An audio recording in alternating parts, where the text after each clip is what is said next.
வாத்து நிசா சதுகாத்தின நெஹலா, பெண்களுக்கு நீங்கள் மகர் குடைகளை அள்ளி கொடுங்கள் என்று அல்லாஹ் தஆலா சொல்றான். இதையெல்லாம் சொன்னோம். அந்த இளைஞர் இடத்துல மாற்றம் வந்துச்சு. இதுல இன்னொரு மாற்றம் என்ன தெரியுமா? கடந்த காலத்துல வாங்கினாங்க தெரியுமா, அவங்கெல்லாம் கணக்கு போட்டு பின்னால கொடுத்தான். பாருங்க அவ எப்படிப்பட்ட ஒரு மாற்றம். இது எதனால வந்தது? அந்த மக்களிடத்துல இந்த புரட்சி எப்படி உருவானது? குர்ஆன் ஹதீஸை சொன்னதுனால, குர்ஆன்ல உள்ளதை எடுத்து சொன்னதுனால. இதை மாதிரி நீங்க ஆலிம்சாக்கள்கிட்ட கேளுங்க. பெரிய பெரிய தலப்பா ஜிப்பாவெல்லாம் போட்டு வந்த உடனே அது பெரிய தலப்பாலாம் போட்டு வந்து அஸ்ஸலாமு அலைக்கும் அஸ்ஸலாமு அலைக்கும் அப்படின்னு சொல்லி அவங்களுக்காக வேண்டி அப்படி குடிஞ்சுக்கிட்டு நெஞ்சில கையை வச்சு சொல்லிட்டு போங்க. போய் கேளுங்க, நீ சமுதாயத்தில் என்ன மாற்றத்தை கொண்டு வந்த? நேற்று முளைச்ச காளான் என்று நீ திட்டுறிய, அவன் இவ்வளவு பெரிய ஒரு மாற்றத்தை கொண்டு வந்திருக்கிறான. இந்த மாற்றம் எப்படி ஏற்பட்டது? இந்த முன்னேற்றம் எப்படி ஏற்பட்டது? இந்த வளர்ச்சி, இந்த எழுச்சி, இந்த புரட்சி எப்படி ஏற்பட்டது? கேளுங்க அவர்களிடத்தில் போய். அவர்கள் இது மாதிரியான காரியத்தை ஒருபோதும் செய்வது கிடையாது. அப்ப இந்த மாதிரியான ஒரு மாற்றத்தை எல்லாம் சமுதாயத்தில் ஏற்படுத்தியதற்கு காரணம் தௌஹீத் கொள்கை தான். இந்த கொள்கையை தான் நாமோ இறுதி வரைக்கும் கடைபிடிக்க வேண்டும். இதில் தான் நாம் இறுதி வரைக்கும் பயணிக்க வேண்டும். எல்லாமல்ல அல்லாஹுவின் நல்லடியார்களே, அல்லாஹுடைய நல்லருளால் இந்த குடும்பவியல் தர்பியாவிலே நாமெல்லாம் பங்கெடுத்திருக்கின்றோம். இந்த நேரத்தில் எனக்கு தரப்பட்டிருக்கக்கூடிய தலைப்பு, ஏனெனில் நாம் தௌஹீதுவாதிகள். தௌஹீது என்று சொன்னால் ஏகத்துவ கொள்கை, அல்லாஹ் ஒருவன் என்று நம்புவது. அவனை போன்று வேறு யாரும் கிடையாது, எதுவும் கிடையாது. அவனுடைய பண்புகளை அடியார்களுக்கு நாம் கொடுத்து விடக்கூடாது. இதை சொல்றதுக்கு காரணம், முஹிதீன் அப்துல் காதர் ஜிலானி இன்றைக்கும் பார்த்து கொண்டிருக்கின்றார்கள், கேட்டுக்கொண்டிருக்கின்றார்கள், ரட்சித்து கொண்டிருக்கின்றார்கள், உதவி கொண்டிருக்கின்றார்கள் என்ற நம்பிக்கை சமுதாயத்திடத்தில் இருக்கின்றது. அப்போ அந்த ஆற்றலை அல்லாஹு தஆலா யாருக்கும் தன்னுடைய அடியார்களுக்கு அவன் கொடுத்து விடவே இல்லை. அது அவனுடைய தனி அதிகாரத்தில் உள்ளது. இறந்தவர்கள் இறந்தவர்கள் தான். அவர்கள் ஒருபோதும் இந்த உலகத்தில் நடப்பதை கேட்க மாட்டார்கள். இந்த உலகத்தில் ஏதாவது பிரச்சனை வந்தால் அவங்க எழுந்து வந்து பார்க்கவும் மாட்டார்கள். அப்போ இந்த அடிப்படையில் அல்லாஹ்வுக்குரிய அந்த பண்புகளோடு, அவனுக்குரிய அந்த ஆற்றல்களோடு நாம் அவனை நம்ப வேண்டும். இப்படிப்பட்ட ஒரு கொள்கையை தான் நபி ஸல்லல்லாஹு அலைஹி வஸல்லம் அவர்கள் அன்றைக்கு மக்களிடத்தில் போதிச்சாங்க. அவங்க எப்படி இருந்தார்கள் என்று சொன்னால், அவர்களிடத்தில் பல்வேறு விதமான தீமைகள் மலிந்து கிடந்தன. எல்லா விதமான தீமைகளும், விபச்சாரம் அவங்களிடத்தில் மலிந்து கிடந்தது, வட்டி என்ற அந்த கொடுமை அவர்களை வாட்டி எடுத்தது, கொலை அவர்களிடத்தில் சர்வசாதாரணம், கொள்ளையிலையும் அவர்கள் பின்தங்கி கிடந்தவர்கள் கிடையாது. அப்போ இப்படி அனாதைகளுடைய சொத்துக்களை சாப்பிடுறது, அடுத்தவர்களுடைய பொருள்களை அபகரிக்கிறது என்று தீமைகளுடைய ஒட்டுமொத்த உருவங்களாக அவர்கள் இருந்தார்கள். நபி ஸல்லல்லாஹு அலைஹி வஸல்லம் அவர்கள் இறை தூதராக அனுப்பப்பட்டு அவங்க ஒவ்வொரு தீமையாக எடுத்துக்கொண்டு, வட்டிக்கு எதிரான ஒரு போராட்டம் என்று அப்படி ஒரு அணுகுமுறையை அவர்கள் கையாளவில்லை. விபச்சாரத்திற்கு எதிரான ஒரு போராட்டம் என்று விபச்சாரத்திற்கு எதிராக அவர்கள் தனி இயக்கமோ ஒரு சங்கமோ அவர்கள் ஆரம்பிக்கவில்லை. திருட்டு, கொலை, கொள்ளை என்று அந்த மக்களிடத்தில் பெரும் அளவில் குடிகொண்டிருந்த அந்த தீமைகள் ஒவ்வொன்றாக எடுத்து, மது என்ற ஒரு தீமை, மது ஒழிப்பு சங்கம் என்று அப்படி ஒரு சங்கத்தை அவங்க ஆரம்பிக்கல. அல்லாஹ்வுடைய தூதருடைய காலத்தில் ஒரு சில தீமைகளை மட்டும் நாம் பார்ப்போம். அதில் ஒரு தீமை என்னவென்றால், நபி ஸல்லல்லாஹு அலைஹி வஸல்லம் அவர்கள் வருவதற்கு முன்னால் அறியாமை காலத்தினுடைய திருமணத்தை பற்றி ஆயிஷா ரலியல்லாஹு தஆலா அன்ஹா அவர்கள் விவரிக்கின்றார்கள். இந்த திருமணம் சம்பந்தப்பட்டது, அவங்களிடத்தில் ஆண் பெண் உறவு எப்படி இருந்தது என்பதை இதில் அவங்க எடுத்து சொல்கிறாங்க. இதை பார்த்து கொண்டோம் என்று சொன்னால் அந்த சமூகம் எப்படி இருந்தது என்பதை நாம் புரிந்து கொள்ளலாம்.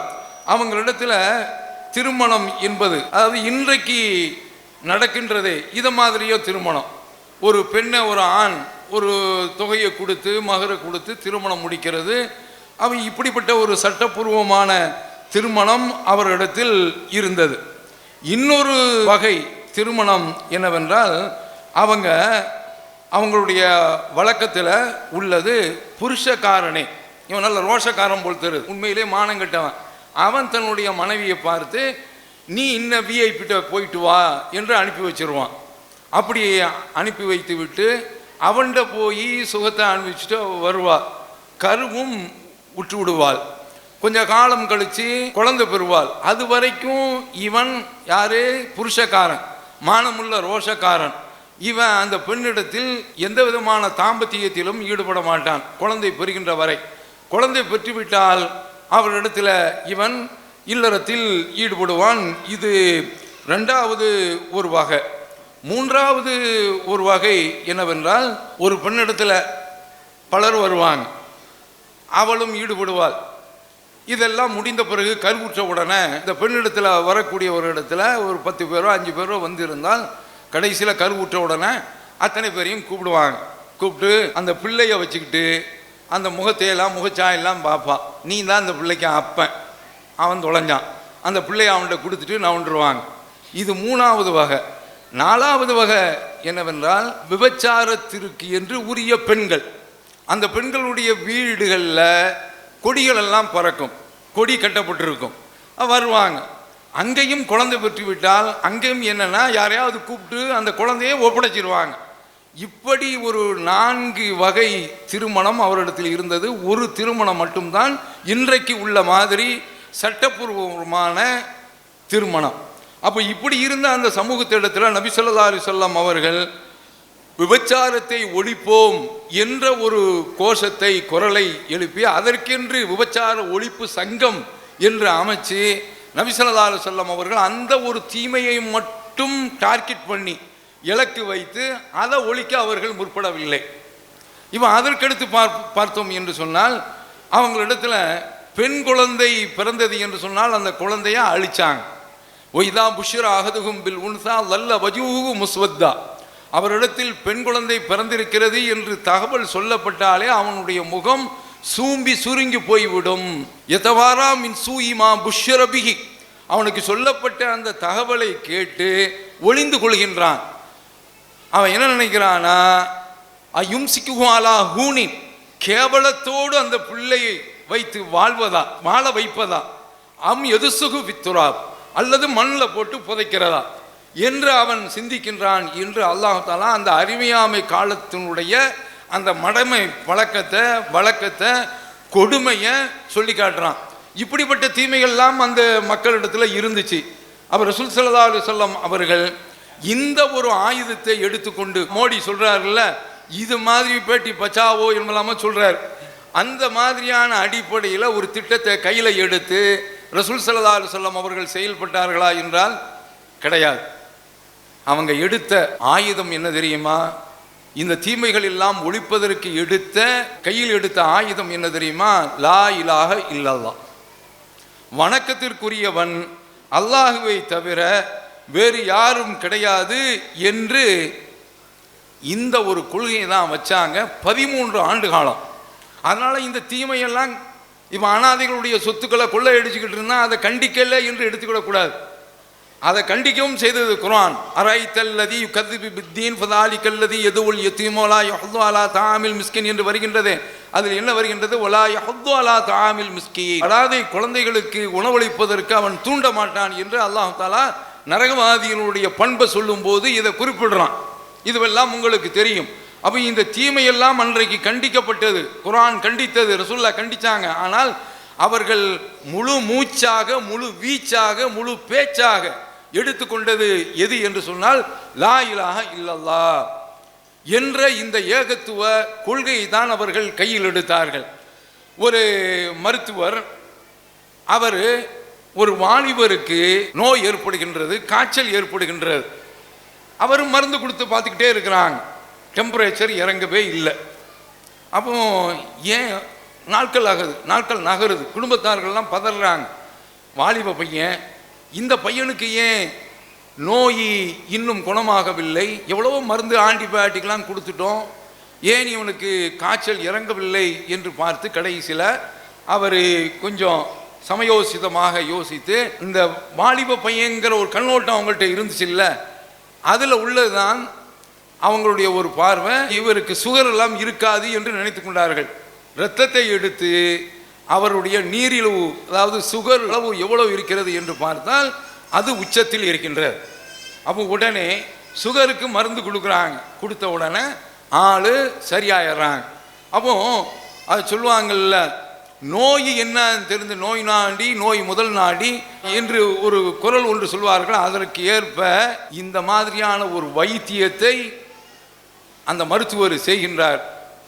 ஆள் பிழைச்சிக்கிறாங்க. அப்போ நோயினுடைய தன்மை என்னவென்று தெரிந்து, எல்லா நோய்க்கும் அடிப்படை காரணமாக இருப்பது சுகர். அந்த சுகருக்குண்டான மருந்தை கொடுத்தோன்னே எல்லாம் சரியாயிருச்சு. அப்போ ரசூல் ஸல்லல்லாஹு அலைஹி வஸல்லம் அவர்கள் அந்த மக்களிடத்தில் லா இலாஹ இல்லல்லாஹ் என்ற இந்த கொள்கையை வைக்கிறாங்க. அது அவர்களிடத்தில் வேலை செய்தது. ஆனால் அந்த கொள்கையை எதிர்த்து நின்னாங்க. கடுமையான முறையில் ரசூலுல்லாவை அடித்தாங்க, தாக்குனாங்க. பெரிய பெரிய சோதனையெல்லாம் அந்த மக்களிடத்தில் ஏற்பட்டது. ஏகத்துவ கொள்கையை ஏற்றுக்கொண்ட அந்த சமூகத்திடத்தில், சமுதாயத்திடத்தில் மிகப்பெரிய ஒரு சோதனை ஏற்பட்டது. அவன் என்ன சொன்னான்? அஜிபு அஞ்சாகும் முன்திரும் மின்கும். அவர்களிடத்திலிருந்தே ஒரு எச்சரிக்கையாளர் வந்தது அவர்களுக்கு ஆச்சரியம் அளித்தது. அவன் சொல்றான், அவன் காலல் காஃபிரூன, காஃபிர்கள் சொல்கின்றார்கள், ஹாதா சாஹிருன் கத்தாப், இவர் சூனியக்காரர், இவர் மிக கடைந்தெடுத்த ஒரு பொய்யர். அஜாலல் ஆலிகத்தை இலாகம் வாஹிதா, எல்லா கடவுள்களையும் ஒரே கடவுள் என்று இவர் ஆக்கிவிட்டாரா? இன்னஹாதால செய்யும் உஜாப், இது ஆச்சரியமிக்க ஒரு செய்தி என்று அவன் சொன்னான். இந்த விமர்சனங்கள் எல்லாம் அன்றைக்கு வந்தன. அல்லாஹ்வுடைய தூதர் கண்டுகொள்ளல, களத்தில் போய்கிட்டே இருக்கிறாங்க. இந்த ஏகத்துவ மருந்தை அவர்களிடத்தில் விதைக்கிறாங்க. அதனுடைய விளைவு மிகப்பெரிய ஒரு மாற்றம் அவர்களிடத்தில் ஏற்பட்டது.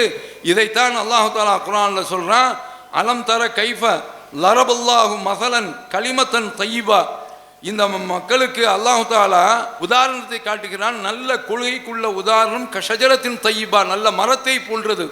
அஸ்லுஹா சாபித்துன், அதனுடைய வேர் பூமியில் நல்ல ஆழ பதிந்திருக்கின்றது. அதனுடைய கிளை வானத்தில் விரிந்து கிடக்கின்றது. அதனுடைய கனிகளை இறைவனுடைய அருட்கொடையை கொண்டு, உத்தரவை கொண்டு எல்லா நேரத்திலும் அது கொடுத்து கொண்டு இருக்கின்றது.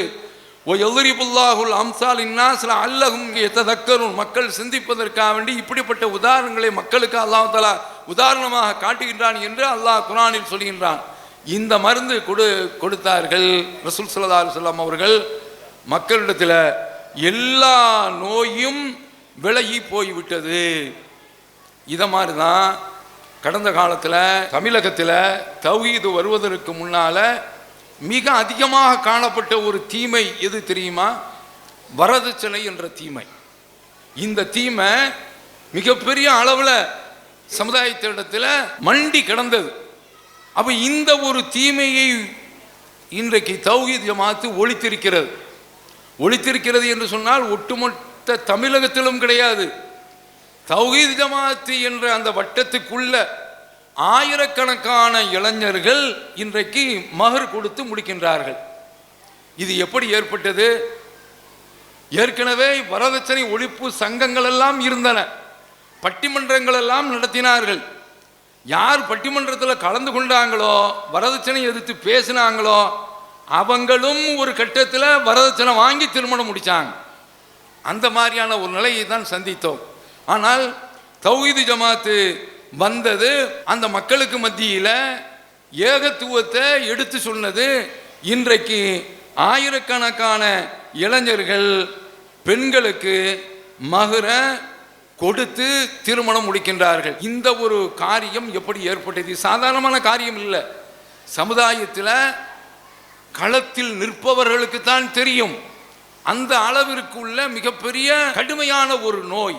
இந்த நோயினுடைய தாக்கத்தினால என்ன நடந்தது என்று சொன்னால், குழந்தைகளை கொல்ல ஆரம்பிச்சிட்டாங்க.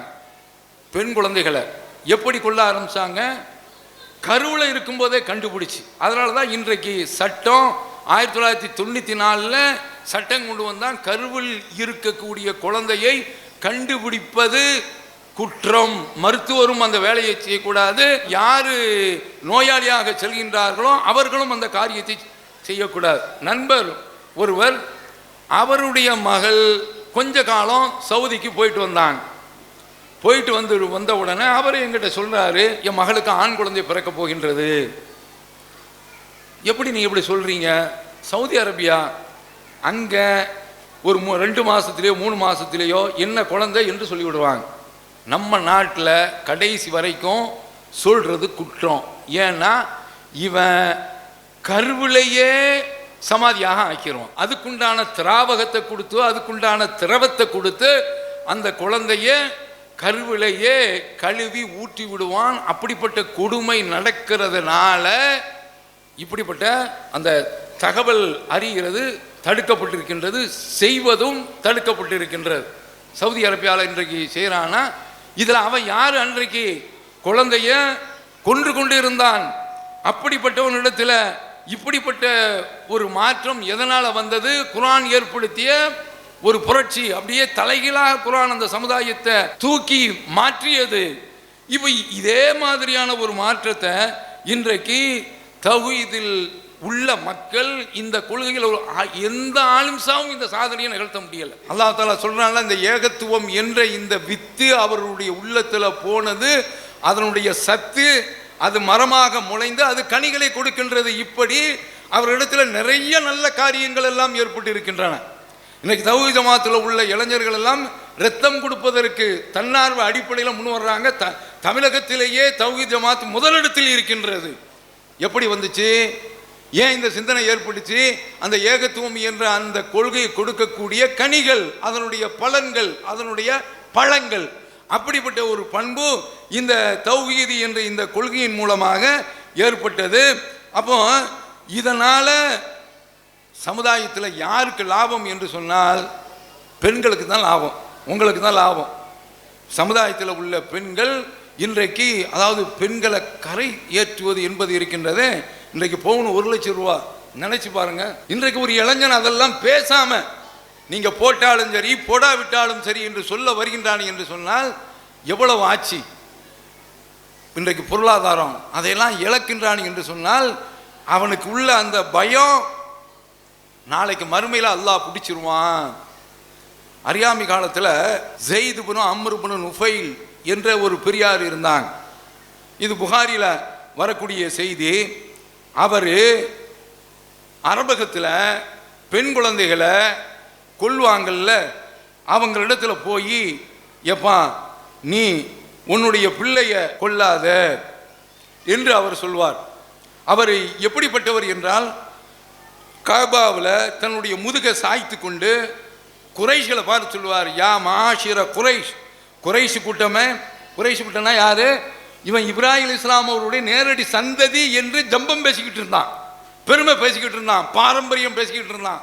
அவனை கூப்பிட்டு சொல்றார், யா மாஷிர குறைஷ், குறைஷ் கூட்டமே, வல்லாஹி அல்லாஹ் மீது ஆணையாக, மா மின்கும் அலா தீனி இப்ராஹிம், உங்களில் எவனுமே இப்ராஹிம் அலைஹிஸ்ஸலாம் அவருடைய மார்க்கத்தில் இல்ல, கைரி என்னை தவிர.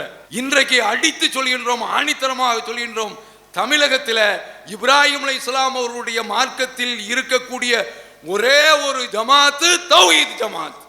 இந்த ஜமாத்து தான் ஏகத்துவ கொள்கையில் இருக்கின்றது, இப்ராஹிம் அலைஹிஸ்ஸலாம் அவருடைய மார்க்கத்தில் இருக்கின்றது. அவர் என்ன செய்வார் என்றால், எந்த குழந்தைய பெண் குழந்தைய புதைக்க போறானோ அவனை கூப்பிட்டு, இங்க வாடா உன் பிள்ளைய கொடு, நான் வளர்க்கிறேன் என்று இவர் பொறுப்படுத்திக்கிறார். நான் வளர்க்கின்றேன் என்று சொல்லி இவர் பொறுப்படுத்திக்கிறார். பிள்ளை வளர்ந்துருமா, 2வது அப்பங்காரன்ட்ட போவார். போய் அவரிடத்துல சொல்வார், எப்பா இந்த பிள்ளைய நான் அதற்குண்டான செலவை நான் கொடுக்கிறேன், நீ வளர்த்துக்க. முடியலையா, நானே கொண்டு போய் வளர்த்துக் கொள்கின்றேன் என்று அவர் சொல்லி பொறுப்பெடுத்துக் கொள்வார் என்று இந்த ஒரு செய்தி புகாரில் வருகிற. சேற்றில் வளர்ந்த ஒரு செந்தாமரை யாரு? ஸெய்த் இப்னு அம்ர் இப்னு நுஃபைல். அந்த காலத்தில் குழந்தைகளை வாழ வச்சார் என்று சொன்னால் அவரிடத்தில் இருந்த ஒரு தன்மை எது? ஏகத்துவம், இப்ராஹிம் அலைஹிஸ்ஸலாம் அவருடைய மார்க்கம், இப்ராஹிம் அலைஹிஸ்ஸலாம் அவருடைய கொள்கை. அந்த கொள்கை உறுதிப்பாடு இருந்ததின் காரணத்தினால பெண் குழந்தைகளை வாழ வைச்சாரு, அவர்களை பராமரிச்சாரு. இப்போ இந்த வேலையை தௌஹீத் ஜமாத் இன்றைக்கு செய்து கொண்டிருக்கின்றது. பல பெண் குழந்தைகள் இன்றைக்கு வாழ்ந்து கொண்டிருக்கின்றார்கள். என்ன நடக்குது என்று நாட்டில் உள்ள இந்த செய்திகளை நீங்கள் பெண்கள் அதிகமாக இருக்கிறதுனால உங்களிடத்துல குறிப்பிடுறேன். 2022 ஹப்சா என்ற ஒரு பெண்ணு, இது எங்க நடக்குதுன்னா கள்ளக்குறிச்சி மாவட்டத்தில் நடக்கின்றது. இந்த பெண்ணு ஹப்சா என்ற பெண்ணு தஸ்தகீர் என்ற ஒரு பெண்ணை காதலிச்சு திருமணம் முடிக்கிறார். இஸ்லாத்தில் காதலிக்கும் கத்திரிக்காவுக்கும் வேலை கிடையாது, புரியுதா? இப்போ காதலிச்சு கல்யாணம் முடிச்சிருக்கிறார். முடிச்சு ஒரு குழந்தையும் பெற்றாச்சு, 2 மாச பெண் குழந்தை. இந்த பெண் குழந்தையை கூப்பிட்டு ஒரு நாளைக்கு வீட்டுக்கு வர்றாங்க. 2022 நடந்துச்சு. வீட்டுக்கு வர்றாங்க, அம்மா காரிட்ட பிள்ளைய பார்த்துக்கங்கம்மா என்று சொல்லிவிட்டு மேலே போகிறான். பிணமாக அங்கிருந்து கீழே வர்றான். எலி மருந்தை சாப்பிட்டுட்டு, அம்மா நான் எலி மருந்தை சாப்பிட்டேன் பிழைக்க மாட்டேன்னு சொன்னோடனே மருத்துவமனைக்கு தூக்கிட்டு ஓடுறாங்க. ஆளு செத்துட்டாங்க, இறந்துட்டாங்க. வர வழியிலே கதை முடிஞ்சுன்னு மருத்துவமனை டிக்ளேர் பண்ணுது.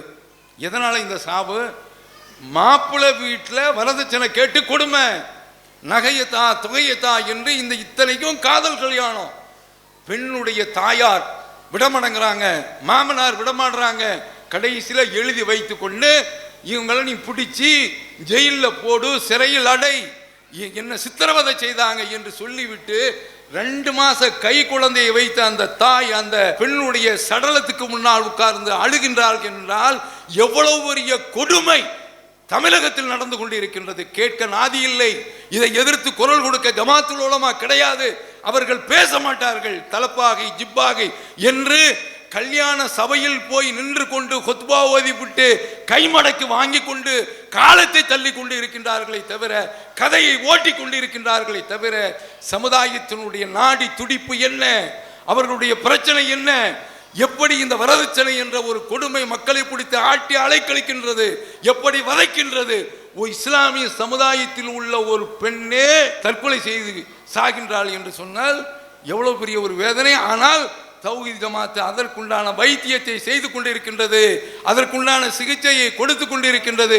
எத்தனையோ பெண்கள் இன்றைக்கு காக்கப்பட்டு கொண்டிருக்கின்றார்கள். 2012 பெங்களூர்ல அஃப்ரின் என்ற ஒரு 3 மாச பெண் குழந்தை, அந்த பெண் குழந்தையினுடைய தகப்பன் பேரு உமர் ஃபாரூக். பெண் குழந்தை அந்த குழந்தைய பார்க்கறதுக்கு இவனுக்கு பிடிக்கல. நம்ம சமுதாயத்தில் என்ன பார்க்கணும் தெரியுமா? அப்போ விசாரிக்கிறாங்க, 2 பெண்ணு விசாரிக்கிறாங்க, என்ன குழந்தைங்க பிறந்திருக்கே உங்கள் பிள்ளைக்கு அப்படின்னு கேட்ட உடனே, ஆண் குழந்தை, தம்பி நல்லா இருக்கிறானா, அவன் பால் குடிக்கிறானா, பால் குடிக்காமல் நஞ்சா குடிப்பான், அவன் எப்படி இருக்கிறான் என்று இப்படி வரிசையாக அவனை பற்றி கேட்குறாரு. பெண் குழந்தை பிறந்திருக்குன்னு சொன்னாங்கன்னு வைங்க, பெண் குழந்தையா அவ்வளோதான், இதுவும் டெட் பாடி அதுவும் டெட் பாடி. அப்போ பாருங்களேன், பெண்களை ஏற்றுக்கிற மாட்டேங்கிறாங்க. என்ன கொடுமைங்க இது, பெண் குழந்தை என்று. ஆனால் அல்லாவுக்கு எல்லா புகழுங்க. இன்றைக்கு தௌஹீத் ஜமாத்தில் எத்தனையோ பேர்கள் கல்யாணம் முடிச்சிருக்கிறாங்க. தொடர்ந்து 1வது பெண் குழந்தை, 2வது பெண் குழந்தை, 3வது பெண் குழந்தை, 4வது பெண் குழந்தை, 5வது பெண் குழந்தை என்று சொல்லும் பொழுதெல்லாம் அல்ஹம்துலில்லாஹ் என்று சொல்லிக் கொண்டு நகருகின்றான். இந்த மாற்றத்தை கொண்டு வந்தது எது? இந்த புரட்சியை ஏற்படுத்தியது எது? ஏகத்துவ கொள்கை. ஏன் இவன் இந்த காரியத்தை செய்யறதில்லை? காரணம், நாம் தௌஹீத்வாதி என்பதனால இவன் இந்த தப்பை செய்யல. பெண்ணுக்கு கொடுக்கிறான். இப்ப இந்த அஃப்ரின் என்ற கதைக்கு வருவோம். இந்த அஃப்ரின்ங்கிற பெண் குழந்தை அவனுக்கு பிடிக்கல. என்ன செய்யறானா, சிகரெட்டு பிடிச்சி தீ கங்க வச்சு அந்த குழந்தையினுடைய தொடையில வச்சு பின்பக்கத்தில் வச்சு அடுத்துறானா. இவன் எவ்வளவு பெரிய கொடுமையான ஒரு மிருகம் என்று நீங்க நினைத்து பாருங்க. அந்த குழந்தைய வேகமாக தரையில் அடிக்கிறான். மண்ட கவாலத்தில் பிரச்சனை ஏற்பட்டு அந்த தாய் வெளியில போயிட்டு வர்றதுக்குள்ள, ஏதோ கடைக்கு சாமான் வாங்கிட்டு வர்றதுக்குள்ள இவ்வளவு கதையும் நடந்து விட்டது. அந்த தாய் அழுகின்றார்கள். பத்திரிகை நிருபர்கள் பேட்டி எடுக்கிறான், தேம்பி அழுகுறாங்க. எம்பிக்கள் எம்எல்ஏக்கள் எல்லாம் சேர்ந்து இன்டென்சிவ் கேர்ல கொண்டு போய் வச்சு பார்க்கிறாங்க, குழந்தை பிழைக்கவில்லை. அப்போ பெண் குழந்தை வெறுப்பு இருக்கிறதா இல்லையா? இதை உடைக்கிறதுக்கு, இதை ஓய்க்கிறதுக்கு, இதை மாய்க்கிறதுக்கு, இதை வேரோடு சாய்க்கிறதுக்கு வழி என்ன? லா இலாஹ இல்லல்லாஹ், இந்த ஏகத்துவ இந்த கொள்கையை தவிர்த்து இவன் அந்த காரியத்தை செய்யறதில்லை. அதாவது பொறியியல் பட்டதாரியா இருக்கிறான், மருத்துவரா இருக்கிறான், அவனெல்லாம் இன்றைக்கு பெண்ணுக்கு கொடுத்து முடிக்கிறான் என்று சொன்னால் சமுதாயத்தில் என்ன நல்லது தெரியுமா? இன்ஜினியராக இருந்தால் அதுக்கு ஒரு ரேட்டு, டாக்டராக இருந்தால் அதுக்கு ஒரு ரேட்டு. இந்த மாடுகளுக்கு தரந்தரமாக ரேட் இருக்கு.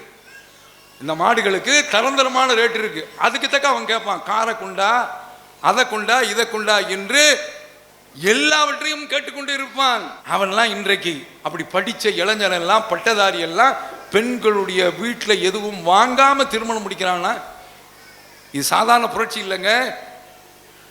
ஏகத்துவம் என்ற இந்த கொள்கை இந்த இளைஞர்களிடத்தில் இருக்கிறதுனால இப்படிப்பட்ட மாற்றம் அவரிடத்தில் ஏற்பட்டது. நிறைய இருக்கின்றது. இந்த வரதட்சணைங்கிற இந்த கண்ணோட்டத்தில் மட்டும் இந்த ஒரு மாற்றம் சமுதாயத்தில் நிறைய காரியங்கள் தௌஹீத் ஜமாத் செய்து கொண்டிருக்கின்றது. அதில் இந்த ஒரு விஷயத்தை மட்டும் நான் உங்களுடைய கவனத்தில் கொண்டு வருகின்றேன். அதில் ஒன்று ஆந்திராவில் தெனாலிங்கிற மாவட்டம் 2012 தான் நடந்துச்சு. என்ன நடக்குது? பெண்ணை பிடிச்சிக்கிறாங்க. பிடிச்சிட்டு புருஷக்காரன் அவன் பட்டறை வச்சிருக்கின்றான், கொல்லன் வேலை பார்க்குறான். அதுக்கு தக்கத்தானே அவன் வேலை செய்யணும். ராடை எடுத்து அந்த பெண்ணுடைய வயிற்றிலேயே அடிக்கிறான். புருஷனுடைய தம்பியோ அண்ணன் தம்பிகளோ நாத்தனா இவங்கெல்லாம் சேர்ந்து 2 கையும் பிடிச்சிக்கிறாங்க. பத்திரிக்கையில் வந்த செய்தி நான் குறிப்பு எடுத்து வைத்திருக்கின்றேன். என்ன நடந்துச்சு, என்ன பாவம் செய்ச்சு? அவன் பேர் அல்லா பக்ஷு, அந்த பெண்ணு பேர் முன்னி. ஆந்திராவில் அப்படி பேர் வச்சிருக்கிறாங்க. அப்போ என்ன கேட்டால், ஏற்கனவே 3 பெண் குழந்தை பிறந்திருக்கு. 3வது பெண் குழந்தை என்ன ஆச்சுன்னே தெரியல, பிறந்து எங்கே போச்சு என்ன ஆகுதுன்னே தெரியல. 4வது பெண் குழந்தை கலைச்சாச்சு, 5வது பெண் குழந்தை கலைச்சாச்சு, 6வது பெண் குழந்தை கலைச்சாச்சு, 7வதும் பெண் குழந்தை. இதில் ஒரு ஜோதிடக்காரன், இந்த சமுதாயத்தில் உள்ள சாபக்கேடு, அவன் சொல்லியிருக்கிறான், 7வது தான் இவளுக்கு, அதாவது உன்னுடைய மனைவிக்கு ஆண் குழந்தை பிறக்குன்னு சொல்லிட்டான். அதுக்கு மாத்தமாக பெண் குழந்தை வந்திருக்கு. சமுதாயத்தில் புரிஞ்சுக்கிறனும், தௌஹீத் கொள்கை இந்த அடிப்படையிலும் காக்கின்றது. ஜோதிடக்காரன் போய் நம்புறது இருக்குல்ல, எந்த ஒரு தௌஹீதுக்காரனும் அதை நம்ப மாட்டான். ஏன் காரணம் என்னன்னா, இன்னல்லாஹ இன்தஹு இல்மு ஸா, மறைவான ஞானம் அல்லாஹ்விடத்தில் தான் இருக்கின்றது. வ யஅலமு மா ஃபில் அர்ஹாம், கருவறையில் உள்ளதை அவன்தான் அறிகின்றான். ஒருவன் நாளைக்கு ஒரு மனிதன் என்ன சம்பாதிப்பான் என்பது அல்லாஹ்வுக்கு தான் தெரியும். ஒமா தத்ரி நஃப்ஸுன் பி ஐயாரின் தமூத், ஒரு ஆன்மா எங்கே மரணமாகும் என்பது தெரியாது. யுனஸிலுல் கைப், மழையை அவன் தான் இறக்குகின்றான், எப்போது வரும் வானியல் மையத்திலிருந்து அறிவிப்பான். இன்றைக்கு கடுமையான மழை வரும் அப்படின்னு சொல்லி யாரும் சொன்னால் பள்ளிக்கூடம்லாம் லீவ் விட்டாகும். இங்கே பையனுவோ பார்த்தா அன்றைக்கு மழை பெய்யாது, வீட்டில் திட்டு தான். இந்த பள்ளிக்கூடத்துக்கு காரணம் லூஸ் பிடிச்சவனா இருக்கிறானோ, அநியாயத்துக்கு இப்படி லீவை விட்டு இவன் பள்ளிக்கூடத்துக்கு போகாமல் இருக்கிறான் அப்படின்னு சொல்கிறாங்கல்ல, அல்லாஹ்வுக்கு தான் தெரியும். அப்போ நாம் அங்கே என்ன பார்க்கின்றோம் என்று சொன்னால், அப்போ இந்த ஆந்திராவில் நடந்த இந்த சம்பவத்தில் ஜோதிடக்காரன் சொல்லிட்டான் என்று சொன்னதுனால 7வது குழந்தையும் அழித்து தொலைக்கின்றார்கள். அப்போ மருத்துவமனையில் போய் சேர்த்ததுனால இவ்வளோ பெரிய உண்மை வெளிச்சத்திற்கு வந்தது. அப்போ இப்படியெல்லாம் பெண் குழந்தைகளை இவர்கள் அழிக்கின்றார்களே, இதற்கு காரணம் என்ன? கொஞ்சம் சிந்திச்சு பாருங்க. ஏகத்துவம் இல்லாததினால் உள்ள விளைவு. ஏனெனில் அவர்கள் தௌஹீத்வாதிகள் இல்லை. நாம் ஏன் இந்த காரியத்தை செய்வதில்லை என்றால், ஏனெனில் நாம் தௌஹீத்வாதிகள், இந்த காரியத்தை நாமோ செய்யவில்லை. அடுத்து நாம் பார்க்க வேண்டிய விஷயம், ரசூலுல்லாஹ் ஏற்படுத்திய மாற்றம் என்ன தெரியுமாங்க? மிகப்பெரிய ஒரு சமுதாய மாற்றம். அப்துல்லாஹ் இப்னு மஸ்ஊத் ரலியல்லாஹு அன்ஹு அவர்கள் இருக்கிறாங்களே, ரசூலுல்லாவை மக்காவுடைய காலத்தில் இருந்து நிழலாக தொடரக்கூடியவர்கள். சின்ன பிள்ளையிலிருந்து ரசூலுல்லாவோடு சுற்றிக்கிட்டே இருக்கிறவங்க. அவங்க திருமணம் முடிக்கிறாங்க. அப்படி திருமணம் முடித்தா அவங்களுக்கு வாய்த்த மனைவி ஜெய்னப் என்ற ஒரு பெண்ணு. அவங்க சத்தம் போடாமல் காசை கொடுங்க, காதை இங்கே கொடுத்துக்கங்க. பெரிய ஒரு செல்வ சீமாட்டி. அந்த செல்வ சீமாட்டி ஒரு தடவை ரசூலுல்லாஹ் பயான் செய்கிறாங்க. யா மாஷரன் நிசா தசத்தக்ன, பெருநாள் இன்றைக்கு பயான் செய்கிறாங்க. பெண்களே, உளவு மின் ஹலிக்குன்ன, உங்களோட நகைகளை கொடுத்தாவது தர்மம் செய்யுங்க. ரொம்ப பொருத்தமாக வந்திருக்கு, புரியுதா? தர்மம் செய்யுங்க என்று ரசூலுல்லாஹ் சொல்கிறாங்க. இப்போ நம்ம இந்த காதில் வாங்கிட்டு அந்த காதில் விட்டுருவோமே, அப்படி இல்லை. இவங்க வீட்டுக்கு போகிறாங்க, ரசூலுல்லாஹ்வுடைய வாசலில் நிற்கிறாங்க. பிலால் அங்கிருந்து வெளியில் வர்றாங்க. பிலாலே, எங்களுக்கு இந்த சந்தேகம், நீங்கள் ரசூலுல்லாஹ்ட்ட போய் நாங்கள் யாருன்னு சொல்ல வேண்டியது இல்லை, இந்த சந்தேகத்தை மட்டும் கேட்டு வாங்க, இந்த கேள்விக்கு விடையை கேட்டு வாங்க என்று அனுப்பி வைக்கிறாங்க. அவங்க போய் ரசூலுல்லாஹ்ட்ட அல்லாஹ்வுடைய தூதரை ஜெயினபு இந்த கேள்வியை கேட்குறாங்கன்னு ரசூலுல்லாஹ் யதார்த்தமா, ஊரில் எத்தனையோ ஜெயினப் இருக்காங்க, ஐயு ஜெயானப், எந்த ஜெயினப்பை நீ சொல்கிற அப்படிங்கிறாங்க. ஒன்றும் இல்லை, இம்ராத்தும் அப்துல்லா இப்னு மஸ்ஊத், அப்துல்லா இப்னு மஸ்ஊதுடைய மனைவி தான், என்ன சந்தேகம் என்று கேட்கின்ற பொழுது இதுதான், அவங்க தன்னுடைய புருஷனுக்கு செலவு செய்யலாமா, தர்மம் செய்யலாமா என்று கேட்குறாங்க. அதை போல அநாத பிள்ளைகளை வச்சு பராமரிக்கிறோம், அதற்கும் செலவு செய்யலாமா என்று கேட்கின்ற பொழுது ரசூல் ஸல்லல்லாஹு அலைஹி வஸல்லம் அவர்கள் 2 கூலி உண்டு, ஒன்று தர்மத்துக்குரிய கூலியும் கிடைக்கும், இன்னொன்று சொந்த பந்தங்களை ஆதரிச்சாங்க என்று ஒரு நன்மை இருக்கின்றது, அதற்குரிய கூலியும் கிடைக்கும் என்று நபி ஸல்லல்லாஹு அலைஹி வஸல்லம் அவர்கள் சொல்லி அனுப்புகிறாங்க. இங்கே என்ன பார்க்கணும்னு சொன்னால், பெண் குழந்தைகளை கொண்டுக்கிட்டு இருந்தான், பெண் குழந்தைகளை அவமானமாக கருதுனான். ஆனால் என்ன ஆச்சு, ரசூலுல்லாஹ் எப்படி மாற்றி விட்டாங்க, பெண்ணு செல்வ சீமாட்டியாக இருக்குது, தர்மம் கொடுக்குறாங்க. இன்றைக்கு நாம் அப்படி இருக்க முடியுமா?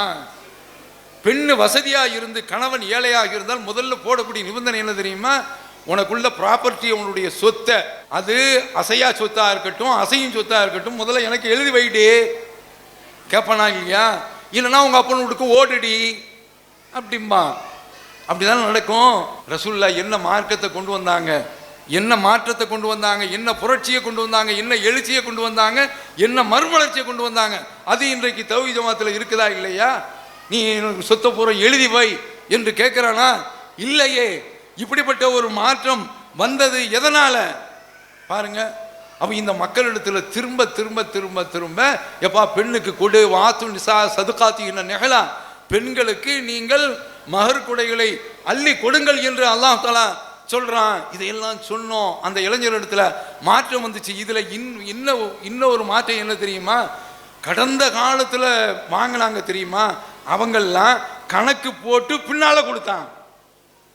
பாருங்க, அது எப்படிப்பட்ட ஒரு மாற்றம். இது எதனால வந்தது, அந்த மக்களிடத்துல இந்த புரட்சி எப்படி உருவானது, குர்ஆன் ஹதீஸை சொன்னதுனால, குர்ஆன்ல உள்ளதை எடுத்து சொன்னதுனால. இதை மாதிரி நீங்கள் ஆலிம்சாக்கள்கிட்ட கேளுங்க, பெரிய பெரிய தலப்பா ஜிப்பாவெல்லாம் போட்டு வந்த உடனே அது பெரிய தலப்பாலாம் போட்டு வந்தோம், அஸ்ஸலாமு அலைக்கும் அஸ்ஸலாமு அலைக்கும் அப்படின்னு சொல்லி அவங்களுக்காக வேண்டி அப்படி குடிஞ்சிக்கிட்டு நெஞ்சில் கையை வச்சு சொல்லிட்டு போங்க, போய் கேளுங்க, நீ சமுதாயத்தில் என்ன மாற்றத்தை கொண்டு வந்த, நேற்று முளைச்ச காளான் என்று நீ திட்டுறிய, அவன் இவ்வளவு பெரிய ஒரு மாற்றத்தை கொண்டு வந்திருக்கிறான, இந்த மாற்றம் எப்படி ஏற்பட்டது, இந்த முன்னேற்றம் எப்படி ஏற்பட்டது, இந்த வளர்ச்சி, இந்த எழுச்சி, இந்த புரட்சி எப்படி ஏற்பட்டது கேளுங்க அவர்களிடத்தில் போய். அப்போதாவது சூடு சொரணை அவர்களுக்கு வரட்டும். அவர்கள் இது மாதிரியான காரியத்தை ஒருபோதும் செய்வது கிடையாது. அப்போ இந்த மாதிரியான ஒரு மாற்றத்தை எல்லாம் சமுதாயத்தில் ஏற்படுத்தியதற்கு காரணம் தௌஹீத் கொள்கை தான்.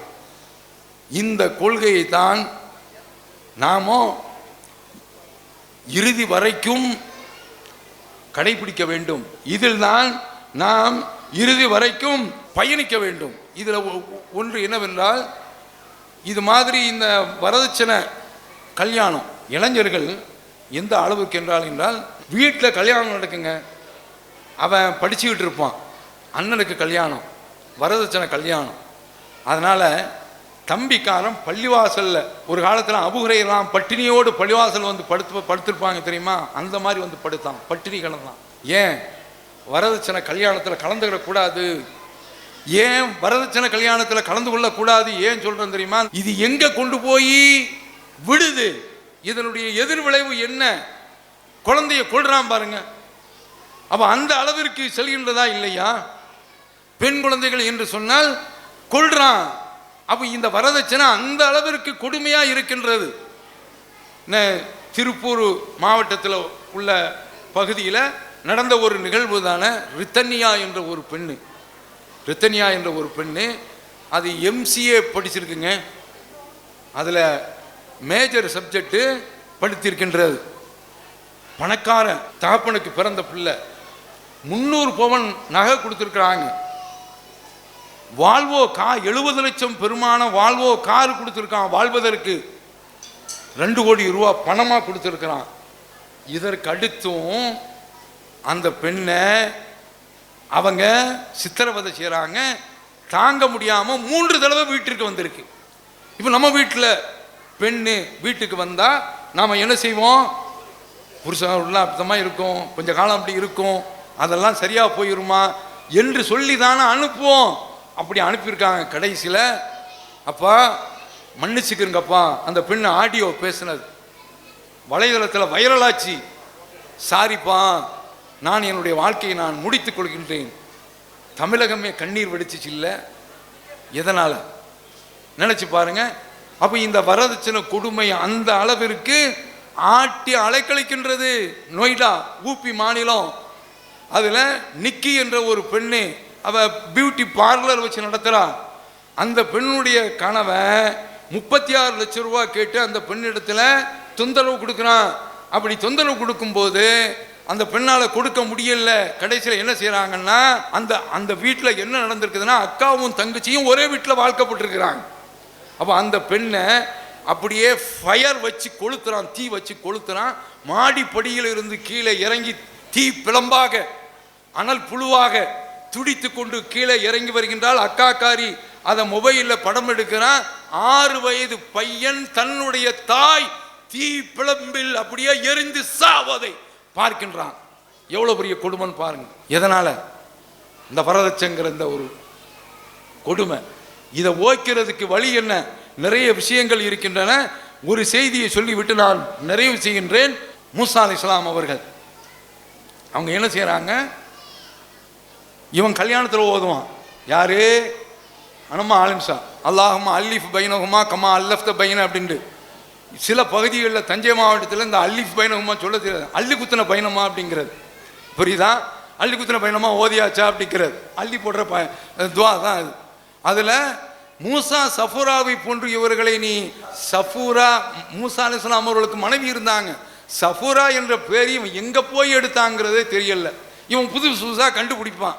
சரி, சஃபூராவுக்கும் மூசாவுக்கும் இணக்கத்தை ஏற்படுத்தியது போன்று இந்த தம்பதியருக்கு மத்தியில் இணக்கத்தை ஏற்படுத்தி வை என்று ரொம்ப பக்தியாக பவ்யமாக துவா இந்த ஆலிம்சா ஓதுறார். ஆனால் அவர் திருமணம் முடித்தது எப்படி தெரியுமா? ஃபிரௌனுடைய வீட்டில் தான் வளர்றார். ஒரு கொலையை செய்கிறார். தேடப்படக்கூடிய ஒரு குற்றவாளியாக ஃபிரௌனுடைய அரசாங்கத்தில் வீட்டில் வளர்ந்தாலும் அவர் குற்றவாளியாக அறிவிக்கப்படுகிறார். அங்கிருந்து ஓடி மதியன் என்ற நகரத்திற்கு வந்துடுறாரு. வந்து ஒரு இடத்துல பெண்களாக நிற்கிறாங்க. அப்படி நிற்கக்கூடிய அந்த இடத்துல 2 பெண் மட்டும் தனியாக நிற்கிறாங்க. நீங்கள் ஏமா தண்ணீர் எடுக்கல அப்படிங்காம இந்த தண்ணீர் பிடிக்கக்கூடிய இந்த கூட்டம் இவங்களெல்லாம் கலந்து போகிற வரைக்கும் நாங்கள் போய் எடுக்க முடியாது என்று சொல்லிவிட்டு இவர் போய் தண்ணீர் எடுத்து கொடுக்குறார். 2 பெண்கள் இப்படி நிற்கிறாங்களே என்று சொல்லி தண்ணீர் பிடிச்சி கொடுக்குறாங்க. ஏறிட்டு கூட பார்க்கல, அப்படியே ஓரத்தில் போய் உட்காராங்க. இந்த 2 பொண்ணு போய் தங்களுடைய தாப்பனார்கிட்ட சொல்கிறாங்க, இந்த மாதிரி ஒரு ஆளை பார்த்தோம், ரொம்ப நல்ல சாலியான மனுஷராக இருக்குன்னு சொன்னால் அவர் கூப்பிட விடுறாரு. கூப்பிட விட்டோம். அவரும் பார்க்குறாங்க. பார்த்து விட்டு ஒப்பந்தம் பேசுகிறாங்க. நீ எங்கிட்ட வேலை பாரு, 8 வருஷம் வேலை பாரு. இப்போ இன்னும் அத்மம் தான் அஷரன் பொம்மன் இந்துக்கு 8 வருடம் வேலை பாரு. 10 வருஷம் வேலை பார்க்குறியா? குரான்ல வருதுங்க, பொம்மன் இந்துக்கு இது உன்னுடைய விருப்பத்தில் உள்ளது அப்படின்னா ஐயமல் அஜலை கலைத்து போலாவுதுவான அலைய 2 நிபந்தனையில் எதை நிறைவேற்றினாலும் ஏன் மீது தப்பு கிடையாது என்று சொல்லிவிட்டு அத்தனை வருடங்கள் 10 வருடத்தான் நபிமார்கள் பூர்த்தி செய்திருப்பாங்க. அவ அப்படியே முடிச்சுட்டு அங்கிருந்து வரும்பொழுது தான் அல்லாஹ் தஆலா அவர்களுக்கு வகி செய்தியை கொடுத்து இறை தூதராக ஆக்குனான். இப்படிப்பட்ட இந்த செய்தியெல்லாம் சமுதாயத்திட்ட சொன்ன உடனே உழைச்சிட்டு கல்யாணம் முடித்தான். பெண்ணுக்கு கொடுத்தான், நகையை கொடுத்தான், தொகையை கொடுத்தான். அப்போ இந்த மாற்றத்தை இன்றைக்கு மக்களிடத்தில் கொண்டு வந்திருக்கின்றது என்று சொன்னால் அல்லாஹ் சொல்கிறான்ல, அந்த ஏகத்துவ அந்த களிமா அது போட்ட.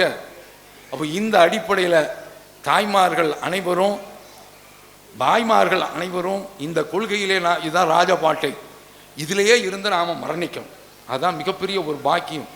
ஏதோ கொஞ்சம் நேரம் பயான் கேட்டோம் போனோம் என்ற அடிப்படையில் இருக்கக்கூடாது. ஒரு செய்தி மட்டும் சொல்லிவிட்டு நான் நிறைவு செய்து விடுகிறேன். சொர்க்கத்தை எப்போதும் நேசிக்கக்கூடியவர்களாக இருக்கணும், சுவாசிக்கக்கூடியவர்களாக இருக்கணும், அதை விசுவாசிக்கக்கூடியவர்களாக இருக்கணும். என்னன்னு கேட்டால், உம்மு ஹாரிசா என்ற ஒரு பெண்ணு, அவங்க மகன் பத்ர் போரில் கொல்லப்பட்டாங்க. எப்படி கொல்லப்பட்டாங்கன்னா, இனம் புரியாத ஒரு அம்பு அவங்க மேலே பட்டு அவர் போர்க்களத்தில் கொல்லப்பட்டார்.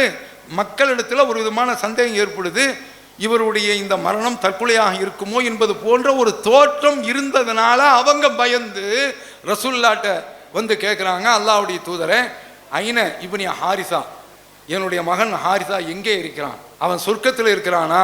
இருந்தா நான் சந்தோஷப்பட்டுக்குருவேன், நரகத்தில் இருந்தால் பொறுமை செய்துக்கிருவேன், பொறுமை காட்டிக்கணும் அப்படிங்கிறாங்க. அப்போ ரசூலுல்லாஹ் சொல்கிறாங்க, ஓ இன்ன இப்னக அசாபல் ஃபிர்தௌஸல் அலா, உன்னுடைய மகன் ஃபிர்தௌஸ் அலா என்ற சொர்க்கத்தை அடைந்து விட்டான். இந்த தாய்க்காரி தன்னுடைய பிள்ளையை சொர்க்கத்தில் கொண்டு போய் சேர்க்கிறா பாருங்க.